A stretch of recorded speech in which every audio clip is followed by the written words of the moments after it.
So hello and welcome friends to our channel Intromech, and we are having the discussion about metal casting, and this is the fifth session. And in this session, this will be the last session, and in this session we will see what is the solidification time and how the riser is designed.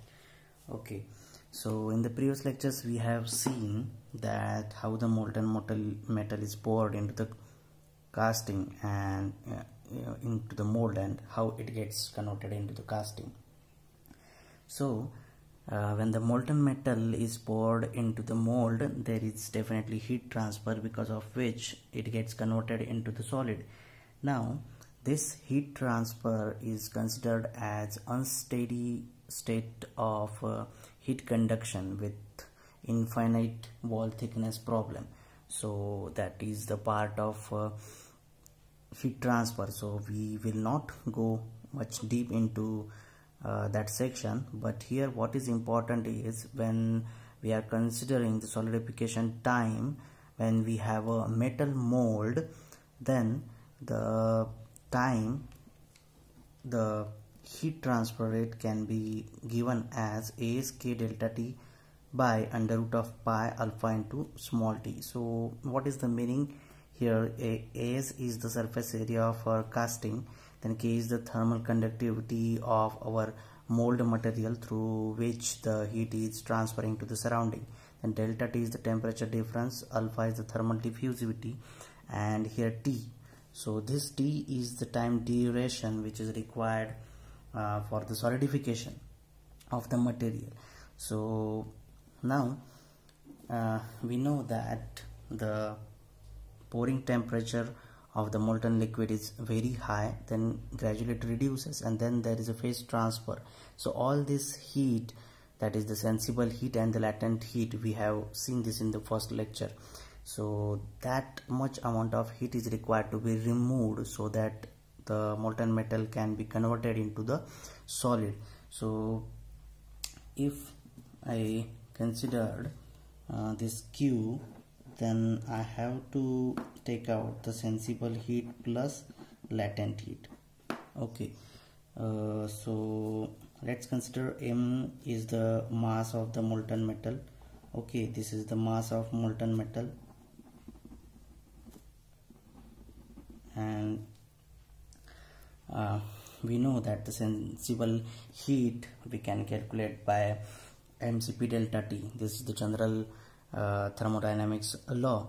So here we can write this as Q is equal to our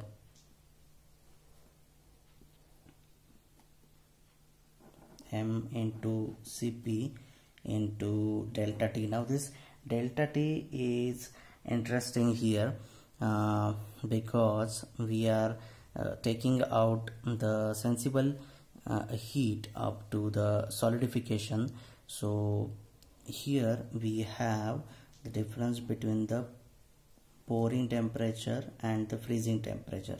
So this delta T is very important. This is pouring temperature minus freezing temperature, because from pouring temperature the temperature will reduce first, and then it will remain constant as there is a phase transformation. So this will be our freezing temperature. So after this, the molten metal gets converted into solid, and after that there is a reduction in temperature, but that temperature reduction or that heat is not considered here because the material is already solid. So we are considering only the solidification time. So that is why here we are not considering the room temperature, we are considering the freezing temperature. So this is very important. And then we have a latent heat, which is nothing but M into the the latent heat of the molten material. So we can have mass as density of the molten metal into the volume of molten metal, which is constant for both this case, and then we can have this Tp minus Tf plus this latent heat. So this much amount of heat is required to be removed. so that it can convert into solid. So if we put this value here, then we can get like this will be our rho v, then Cp into Tp minus Tf plus L. This is equal to Sk into delta T divided by under root of pi alpha into T. Okay, now we are interested in this T value. Okay, so after the cross multiplication and doing the mathematical calculations, what we get finally is T is equal to let's say K1 into our this S this will be V divided by S bracket square. So finally we get the time as K1 into V by S bracket square. Now this K1 is a constant and it is a mold constant because all other factors like if we consider a particular casting, its volume is constant, then the mold material alpha is constant, then its K is constant. Okay, now delta T we can consider. So if the time will vary, how it will vary? Only if we change the volume and the surface area of the mold. That means if I have two molds with same mold material, same casting material, and the sizes are different, so only variation will be in volume and surface area, so time will change according to that. So this is called as a this is also called as a modulus. The V by S ratio is also called as modulus, and it's denoted by M. So we have to calculate this M so that we can compare the time required for solidification of different castings. Okay, so this is how the solidification time is calculated. Now let's move on to the riser design. Now in the previous lectures we have seen what is riser and what is its importance, because when we have seen the different allowances, the shrinkage allowance is there, and in case of shrinkage allowance there is a liquid shrinkage and solid shrinkage. Now the liquid shrinkage is taken care by the riser, and that's why this riser design plays a very important role in case of casting. So in order to design this riser, we have to follow some necessary and sufficient condition. These conditions must be satisfied. So what is the necessary condition? The volume of the riser should be greater than or at least 3 times the solidification the solidification allowance, the shrinkage allowance of the casting, because the riser, the riser, let's consider here, let's consider this is riser and this is cavity. So this riser is providing excessive material which is required, because this material is getting shrinked, and that's why some additional supply of material should be there, and this riser is supplying the same material. So if let's consider for some casting, if the shrinkage volume is 1 mm³, let's consider just for an example, then at least this riser should have a sufficient volume so that it can supply a minimum 1 mm³ volume of the molten metal. So that is a simple logic. So this is the same thing, it should have at least 3 mm³ of volume, because it also has its own solidification, because here also there is molten metal, so it is also getting solidified and it is also having shrinkage. So considering that, if the shrinkage in my casting cavity is 1 mm cube, this riser volume should be at least 3 times of this shrinkage volume.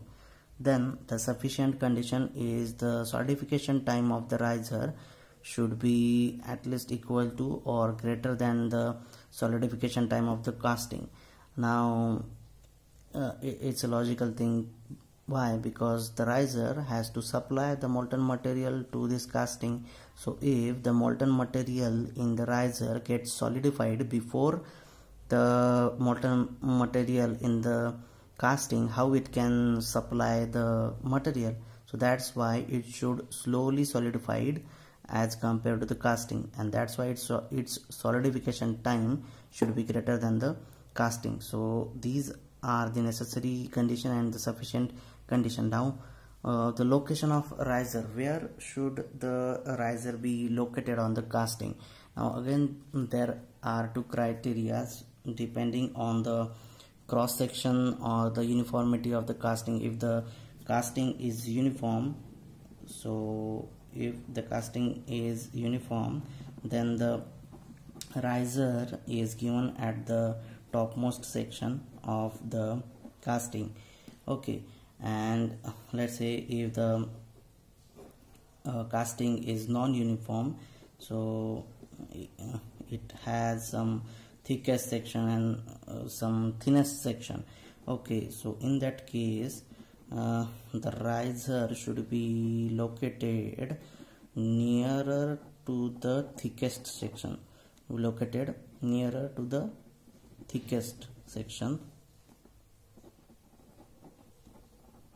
Okay, so this is the general rule. So you have to consider this while locating the riser, while designing its location. So this is very important. Now this V by S ratio is also as we have seen, this is a modulus, and while designing the riser we have to consider this because there is a solidification time. So let's see now how we can design it. So there are two cases, two types of design. Then first is top riser. Now why I am here written as a cylindrical riser? The riser shape can be let's say it can be cylindrical, then spherical, then cubical or rectangular. So these different shapes can also be given to the riser, but why we go for the cylindrical riser? Now the reason is, as we have seen the solidification time, let's consider for riser, it will be again proportional to our V by S ratio. Okay, we have seen. So we have also seen that the riser solidification time should be greater than the casting solidification time. Now this riser time is inversely proportional to the surface area. So if I want this value to be maximum, this ratio should be maximum. That means the surface area should be minimum. So if we consider these different shapes, then the V by S ratio is maximum for cylindrical shape, then spherical shape. So that's why we prefer the cylindrical shape for the riser design. So this is the reason why we go for the cylindrical shape, because it has a maximum V by S ratio which is desirable. So that's why the reason of choosing the cylindrical riser. Now we discuss about the top cylindrical riser. So now this riser is at the top of the casting. Okay, So let's say this is our casting, and this is riser. It has a diameter of d and it has a height of h. Okay, now this riser is giving heat to surrounding. Okay, so this is transferring heat to the surrounding. Okay, so we are interested in volume. Let's say it's volume. Now volume will be our pi by 4 d square cross sectional area into height. So this much amount of volume will be there for this top riser. And now this surface area is the area which is transferring heat to the atmosphere. Now here if we see this area, now this surface is not able to transfer any kind of heat because it is directly coming in contact with this molten metal. So I have this cylindrical surface and this top surface available for the heat transfer. That means this section, that will be pi by 4 d square. Okay, plus I have this cylindrical surface area which if we open it, then it will be our pi d into h. Okay, so this will be our total surface area which is available from the heat transfer. Now from this equation we can write h as 4 times volume upon pi as to t square. Okay, so we can put these values here. And now the thing is, as we know, we want TR as higher, so this AS should be minimum. Now as this AS should be minimum, we can differentiate it so that with respect to D we will convert all these values into say D. So we have pi d square 4 plus we have pi d into again 4 times this v upon pi d square. Okay, so we can differentiate this with respect to diameter. So d of AS with respect to say D, this should be 0 because I want AS minimum. Why? Because I want TR maximum. So from this after this equation we get D is equal to 2 times of H. Okay, so this is a relation for designing the top cylindrical riser. I hope you have considered this concept, as we require AS as a minimum, so that's why we have differentiated with respect to D, and finally we have got D is equal to 2 times of H. So this is for the top cylindrical riser. Now we have a side riser. So in this case the riser is provided at the side surface. So let's have a look for this. Okay, now my riser is here. Okay, so this is D and this is H again. Okay, so again we have volume of riser same as pi by 4 d square into H. Now here interesting thing is surface area. Now in the previous case we have seen that the bottom surface was not available for the heat transfer, but here if we see this surface and this surface are available for the heat transfer along with the side surface. Okay, so that's why here we have 2 times pi by 4 d square, this one and this one, plus we have pi d into H. Okay, so that's why we have surface area like this in this case, because both these surfaces are available.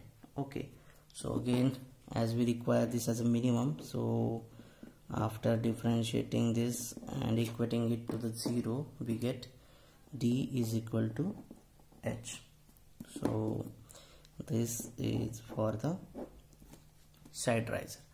So this is how the riser is designed. This is the basic concept of riser designing, and how it is calculated, what how the surface area is considered, then why it should be minimum, why we select the cylindrical shape. So these are very basic things and very logical things. So if you understand the basic thing, you can have a logic why these things have been selected and how this value has came.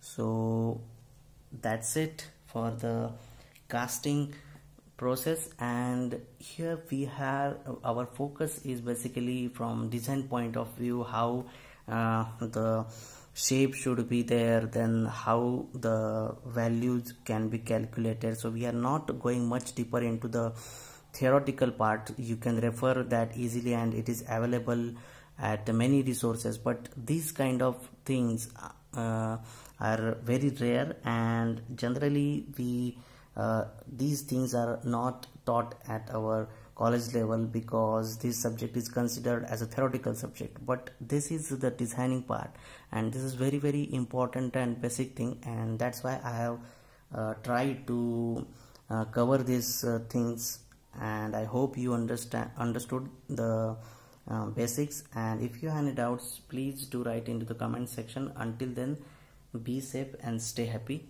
Thank you.